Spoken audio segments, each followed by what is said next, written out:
نحمدہ و نصلی علی رسول الکریم اما بعد اعوذ باللہ من الشیطان الرجیم بسم اللہ الرحمن الرحیم۔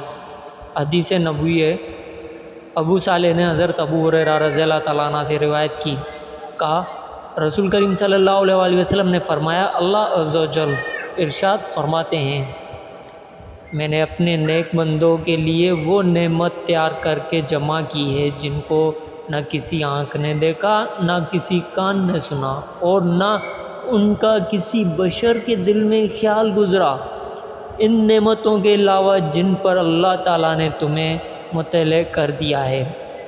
پھر آپ صلی اللہ علیہ وآلہ وسلم پر آیت پڑھی، کسی کو معلوم نہیں کہ ان کی آنکھوں کی ٹھنڈک کے لیے کیا کچھ چھپا کر رکھا ہے۔